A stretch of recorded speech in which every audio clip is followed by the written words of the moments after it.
लक्ष्मी ऐसी जयाची दासी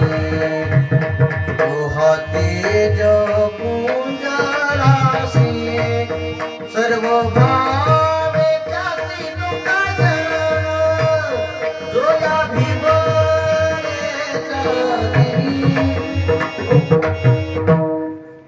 गोड श्री तुकोबराया नाटाच्या अभंगामध्ये वर्णन करतात.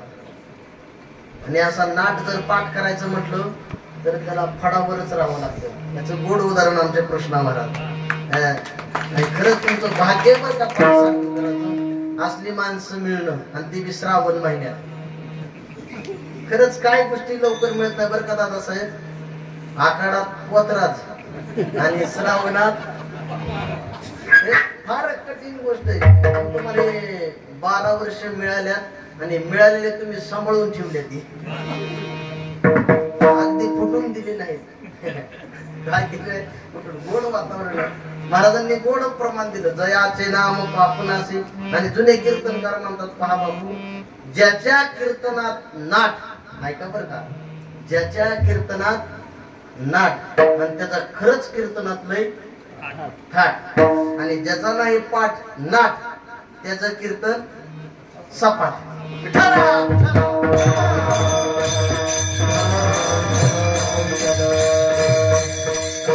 विषय लांबत चाललाय. जयाचे नाम बापनासी लक्ष्मी ऐसी जयाची दासी. दुसरा गुण आहे यश आणि श्री म्हणजे लक्ष्मी.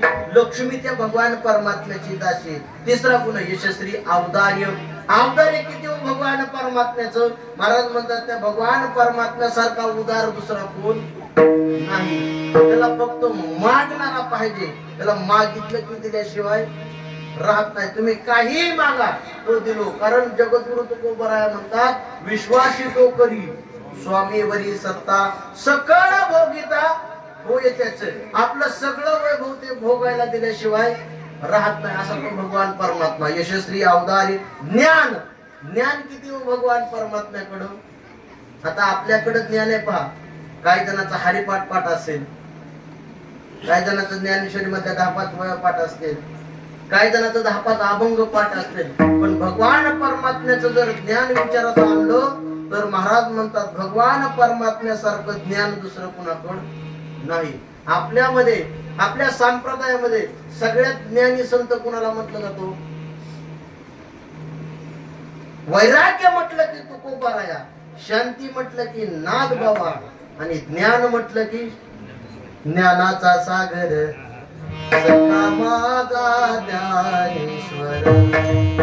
ज्ञानोबराया म्हणजे ज्ञानाचं सागर आहे. आणि सागरामध्ये किती पाणी आजपर्यंत मोजता आलं का हो. पाण्याचं सागरातल्या पाण्यातलं जसं आजपर्यंत मोजमाप करता आलं नाही तसं महाराज म्हणतात ज्ञानोबरायाकडे किती ज्ञान आहे ते आजपर्यंत कोणाला हे मोजता आलं नाही. मी ज्ञानोबराया सांगतो ज्ञानोबरायाकडे किती ज्ञान आहे ते मापता आलं नाही. पण ज्ञानोबराया कोण होते हो.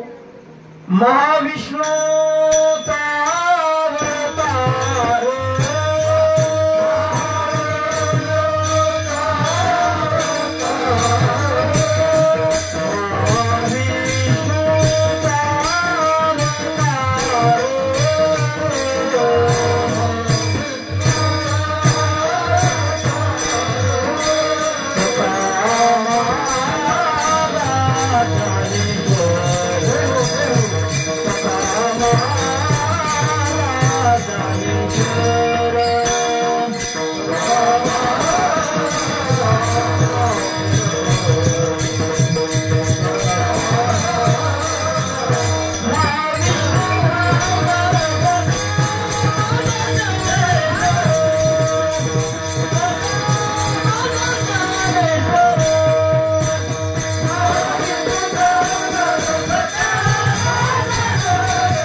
कीर्तनाला असतील तर बापू 4 वाजेपर्यंत कीर्तन करा म्हणले तरी मला कंटाळा.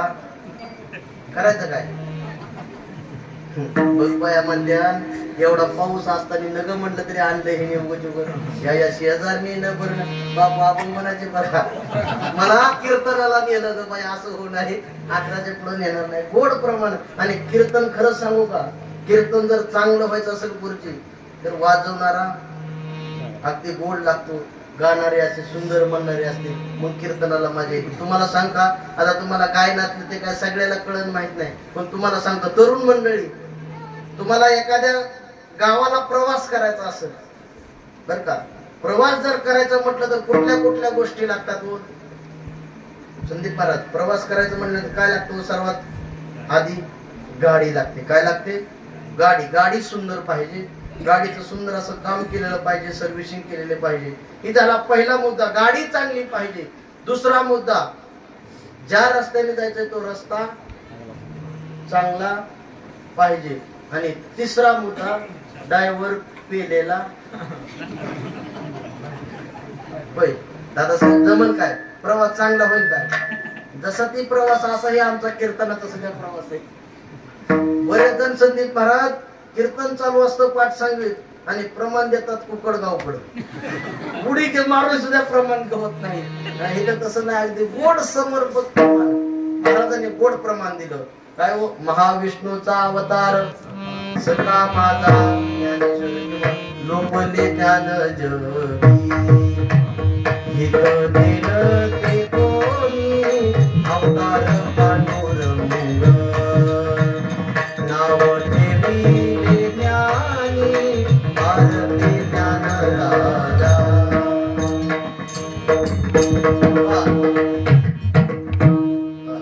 काय म्हणतात महाराज? लोपले ज्ञान जगी हित अवतार पांडुरंग नाव ठेवले ज्ञानी. जे ज्ञानोबा भगवान पंढरीश पांडुरंग परमात्म्याचे अवतार आहे.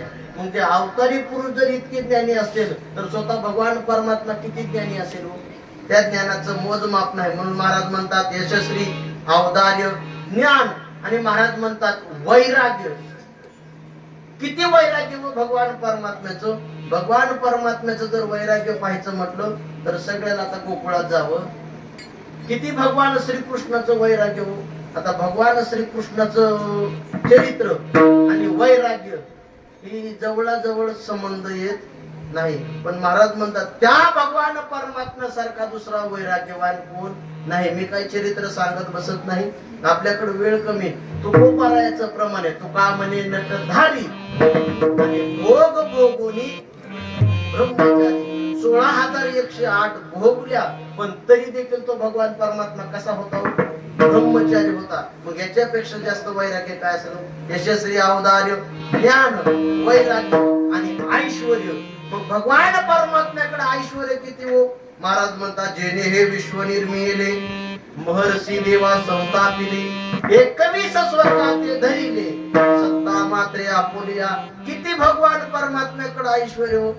आपण ज्याला माझं माझं म्हणतो ना, घर माझं, जमीन माझी, पैसा माझा, सोनं माझं, नाणं माझं, हे कुणी निर्माण केलंय? त्या भगवान परमात्म्याने. पहिले कोठेची नव्हते काही, चंद्र सूर्य तारा नाही. काय काय होतं का? एकलेची कंठे मनोनिया येणे केले मान 14 भुवने चंद्र सूर्य मेघ तारा गणे नाथही महाभूते बहुतेकी भिन्न हो ऐसा नागमी हा माया सूत्रधारी ऐसा नागमी हा माया सूत्रधारी. काय म्हणतात महाराज? पहिलं काहीच नव्हतं, पण त्या भगवान परमात्म्याने माया निर्माण केली आणि हा सर्व हे जेणे हे विश्व निर्मिले. मग ज्याला आपण माझं म्हणतोय ना, की त्या भगवान परमात्म्याने निर्माण केलं. मग त्या भगवान परमात्म्याकडे ऐश्वर्य काय कमी असेल का? मग महाराज म्हणतात असा असणारा षडगुण ऐश्वर्य संपन्न भगवान परमात्मा आहे. म्हणून त्याचं काय करा? भजन करा. सांगतो तुम्हासी वजारे विठ्ठला नाही तरी गेला जन्म वाया. काय महाभाग म्हणले महाराज, नाहीच भजन केल्यावर काय होईल म्हणतात. काय काय झालं? आता आम्ही सांगतो कीर्तनात आरडू आरडू सांगतो टाळी वाजवा भजन करा, टाळी वाजवा भजन करा. पण कोण ऐकत नाही. पण ते कीर्तन करायलाच कळत नाही. तुकाराम महाराजाला समाज ऐकला नाही, तुम्ही आम्हाला काय ऐकणार आहे? तुकाराम महाराज म्हणतात, तुका म्हणे मेलो सांगता सांगता. तुकाराम महाराज वैकुंठाला गेलं पण तरी लोकांनी ऐकलं नाही. आणि तुला कवा ऐकायची गड्या? तसं आम्ही सांगतो तुम्हाला भजन करा, भजन करा. काय जण म्हणतात महाराज नाहीच भजन केल्यावर काय होईल? नको करू. होय, आमचे महाराज नको रे. आमचं येते कोणाचे काय बागेल, येते कोणाचे काय बागेल,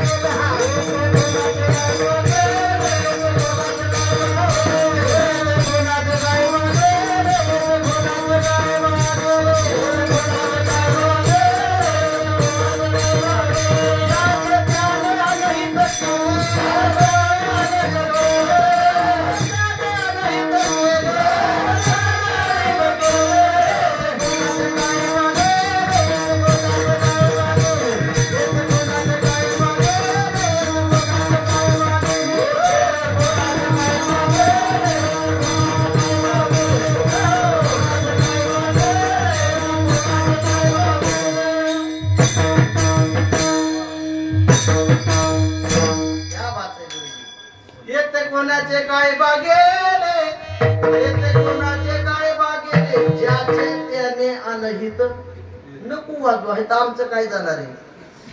ज्याचा हात मोडून बहीण कधी बाबा, आपल्याला काय करायचं? आपण आपलं काम राजरसपणे पार पाडायचं, लोकांचं काय घेणं देणं. तुकाराम महाराज म्हणजे नाही भजन करायचं, नको करू.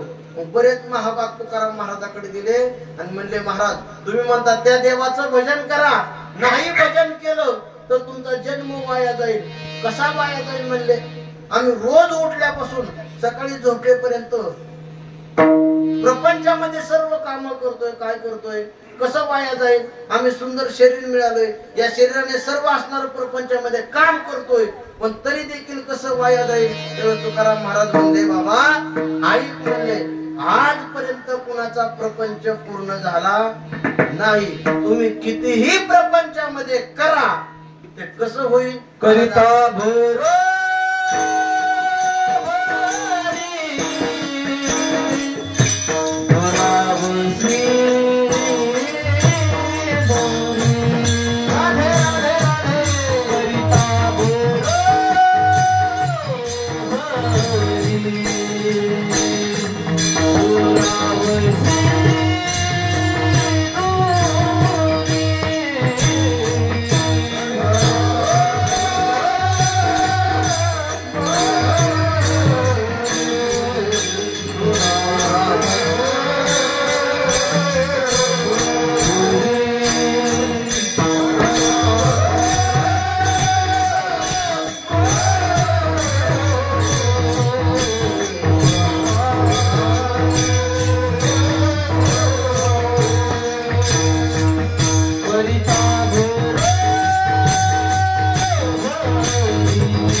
करिता बरोबरी दुरावसी दुरी डोबाची पुरी वहावसी. एकावर एक फ्री मिळालं. चरण एकच पण दोन चाली लागले. वा गोड ढगे महाराज कृष्ण महाराज गोड म्हणतात. करिता बरोबरी दुरावसी दुरी भवाची पुरी वहावसी. ज्यावेळेस तुकोबारायाकडे गेला व्यक्ती आणि म्हणला महाराज आम्ही रोज उठल्यापासून झोपेपर्यंत प्रपंच करतोय म्हणले. सकाळी उठल्यापासून झोपेपर्यंत जे हाताला पडेल ते काम करतोय म्हणले. आता कोण शांत आहे का, कोण बिगर कामाचं आहे का? आता या ठिकाणी आली सगळे कीर्तनाला तुमच्या सहित माझ्या सहित कोण बिगर कामाचं आहे का? होय, प्रत्येकाला काही ना काही काम आहे. प्रत्येकाला काही ना काही उठलं की काम दिसते. सायास करीसी प्रपंच बिननिसी, सायास करीसी प्रपंच बिननिसी, सायास करीसी प्रपंच बिननिसी, हरिसी नामजसी कोण बोले, कोण बोले, कोण बोले, हरि मुखे मना, हरि मुखे मना, हरि मुखे मना, हरि मुखे मना.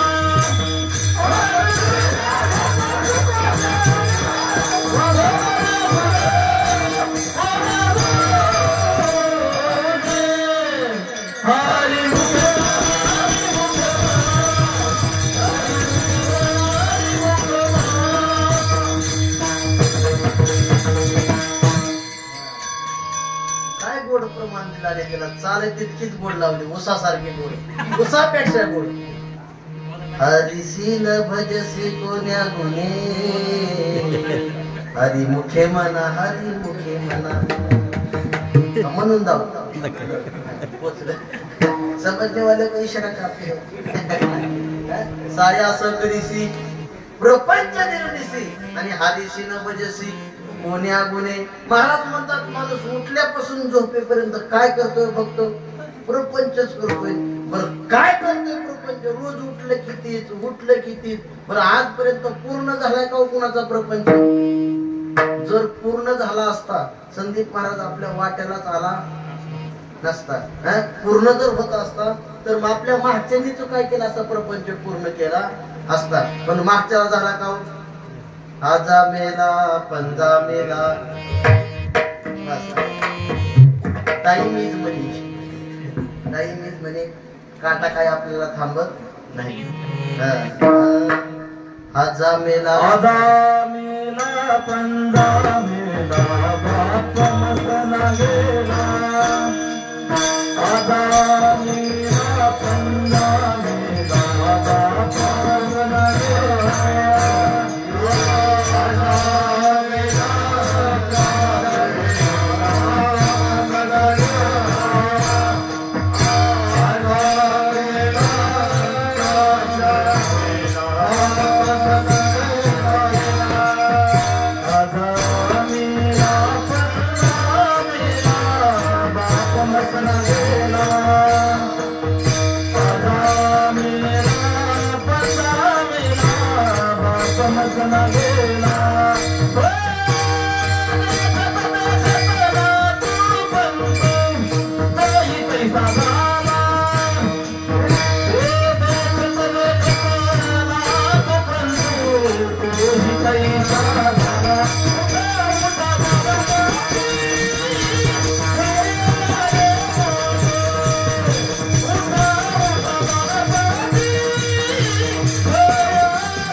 आजा मेला पंजा मेला, बाप मसना गेला.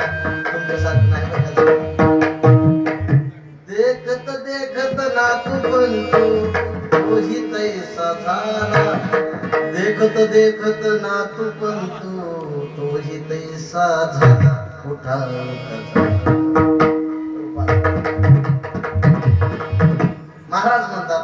मेला पंजा मेला बाप मसना गेला देखत देखत नातू पण तो हे तैसा झाला.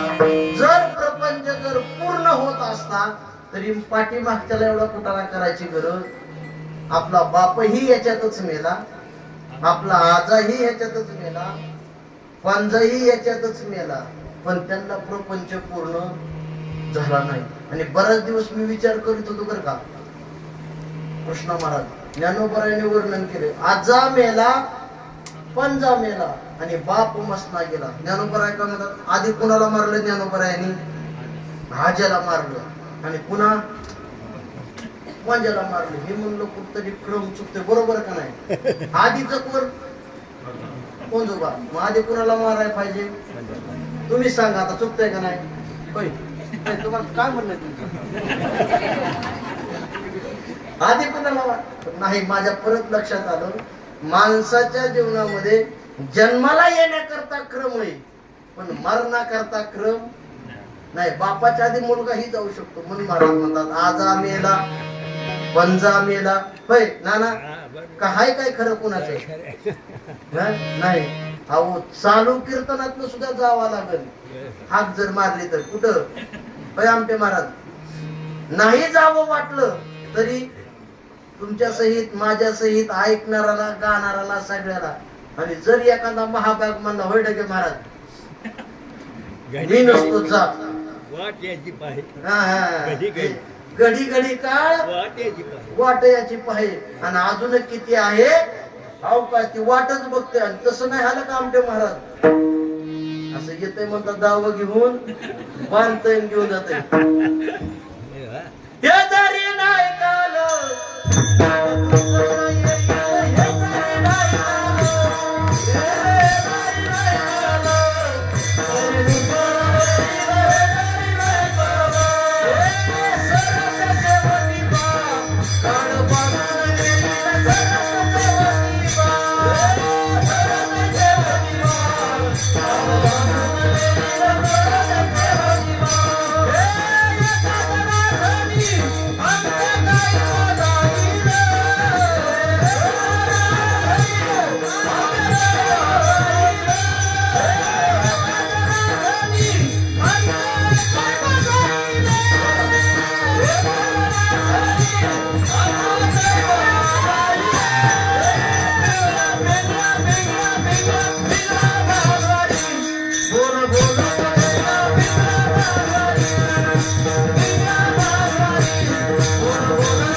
बोलतो देखा पिंगळा महाद्वारी.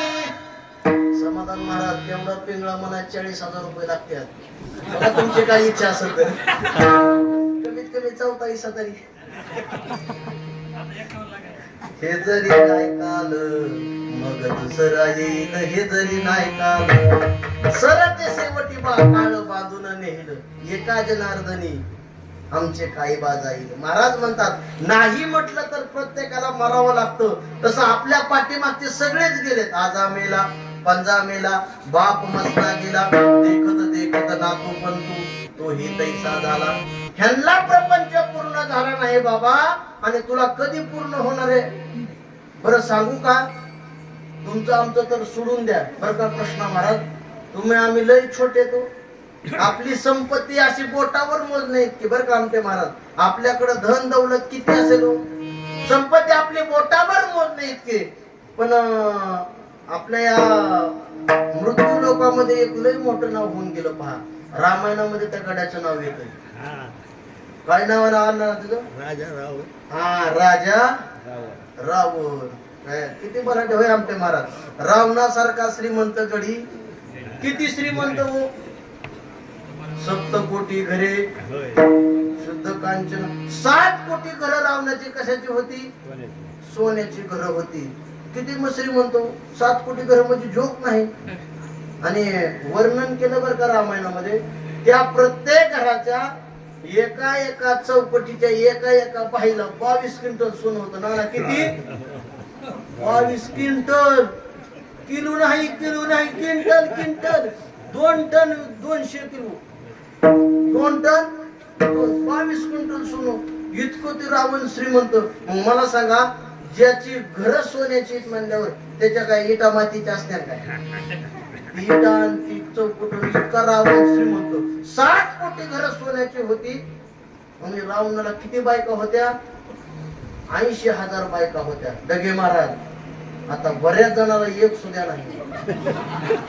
किती अवघड गणित आहे.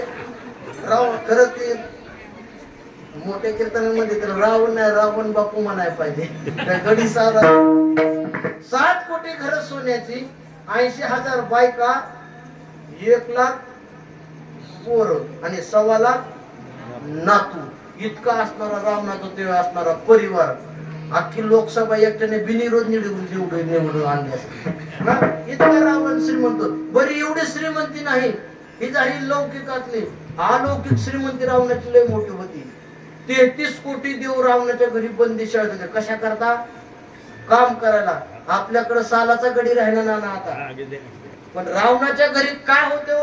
असणारे 33 कोटी देव काम करा. एवढं नाही, ज्या सिंहासनावर रावण बसत होता, बरं का आमटे गुरुजी, ज्या सिंहासनावर रावण बसत होता ना, त्या सिंहासनावर बसण्याकरता जाण्यासाठी ज्या पायऱ्याहून तो रावण चढत होता का, ती पायऱ्या म्हणजे काय सामान्य नव्हतं. प्रत्येक पायरीला एक ग्रह होता. अशा नवग्रहाच्या 9 पायऱ्या. आणि त्या नवग्रहाच्या डोक्यावर पाय देऊन रावण काय करत होता? सिंहासनावर बसवत होता. रावणासारखा श्रीमंत दुसरा माणूस आहे का?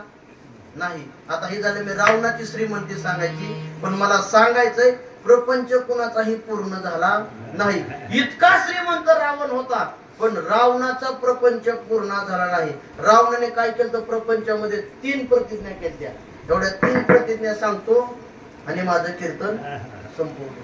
मग रावणाने एवढा मोठा श्रीमंत रावण, त्या रावणाने 3 प्रतिज्ञा केल्या. पहिली प्रतिज्ञा, खाऱ्या समुद्राचं पाणी कसं करेल? गोड करेल. सोन्याला सुगंध आणेल आणि स्वर्गाला शिडी लावेल. कुणाचं सांगतोय मी? ही रावणाचं. काय म्हणतोय? रावणाने 3 प्रतिज्ञा केला. खाऱ्या पाणी गोड करेल. झाली का प्रतिज्ञा पूर्ण? दादा साहेब, जर रावणाची प्रतिज्ञा पूर्ण झाली असती, खारं पाणी जर गोड केलं असतं आमचे महाराज, तर आपल्याला उन्हाळ्यात टँकर मागवावे लागले नसते. कारण आपण ज्या पृथ्वीवर राहतो ना, तिथे 71% पाणी आणि 29% बरोबर आहे ना. लय दिवस झालं भूगोल शिकलेलो मी. एवढं मोठं पाणी असून देखील आपल्याला उन्हाळ्यात टंचाई मिळते. मग मला सांगा, जर रावणाची प्रतिज्ञा पूर्ण झाली असती तर समुद्राचं पाणी गोड झालं का? नाही. पहिली प्रतिज्ञा फेल गेली. दुसरी प्रतिज्ञा केली रावणाने, सोन्याला सुगंध आणेल. आला का सोन्याला सुगंध? आणि बरं झालं समाधान महाराज, सोन्याला सुगंध आला नाही. जर सोन्याला सुगंध आला असता तर बापू रोज सोनाराच्या दुकानात गर्दी झाली असती. आज मोगऱ्याचा फ्लेवर, उद्या जाई जुई, परवा दिवशी गुलाब. जसा दिवस बदलत तसा माणसाने काय केले असते? फ्लेवर बदलला असता. दुसरी प्रतिज्ञा रावणाची फेल गेली. सोन्याला सुगंध आला नाही. आणि रावणाने तिसरी प्रतिज्ञा केली. काय केली? कृष्णा महाराज, स्वर्गाला शिडी लावी.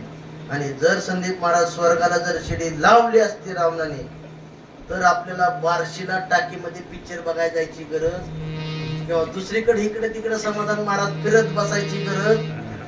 माणसं शिडी शिडीने स्वर्गात गेली असती. रंभा, अप्सरा, उर्वशी, मेनका दिवसभर बघून संध्याकाळी 10ला पाठ सांगितली आली असती.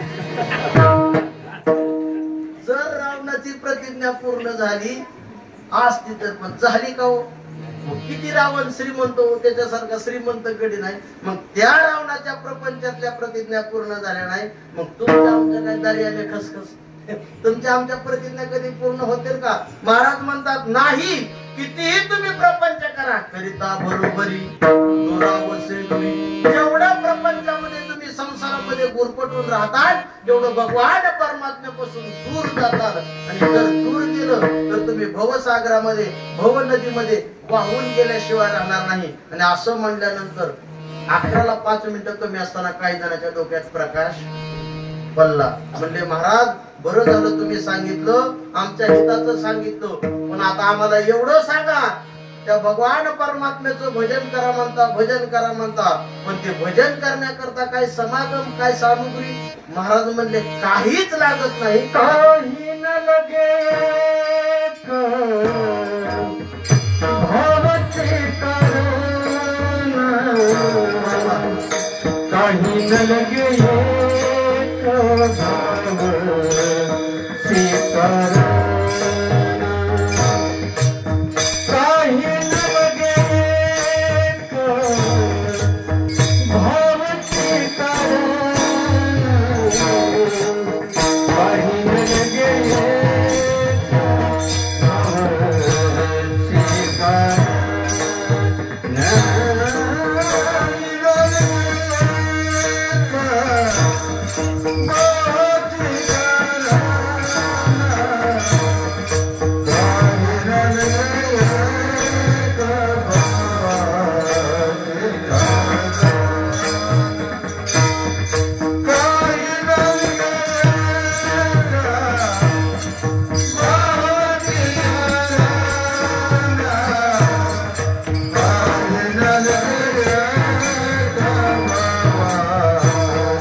महाराज म्हणतात त्या भगवान परमात्म्याचं भजन करण्याकरता काही सुद्धा लागत काही न लगे एक भावची कारण तुका मने आन विठोबाची. त्या भगवान परमात्म्याचं भजन करण्याकरता पैसा लागत नाही, पैसा न लागे, रुपया न लागे, न लागे कवडी दमडी.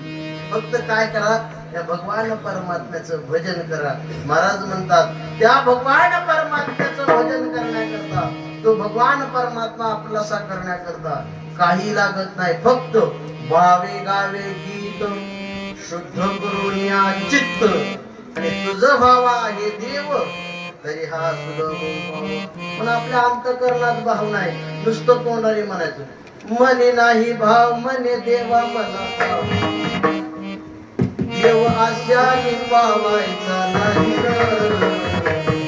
देव बाजारचा भाजीपाला नाही. वालवटचा भाजीपाला आहे मावशी. अंतःकरणामध्ये शुद्ध भाव आणि भाव ज्याचे गाठी त्याशी लाभ उठाउठी. म्हणून त्या भगवान परमात्म्याचं भजन करण्याकरता काहीच लागत नाही. तुम्हाला नाही भजन म्हणता येऊ द्या, नाही एखादा अभंग म्हणायला येऊ द्या, नाही पिटी वाजवायला येऊ द्या, नाही पक वाजवायला येऊ द्या, नाही कीर्तन करायला येऊ द्या. फक्त नये जरी तुझ मधुर उत्तर दिदला सुस्वर नाही देवे.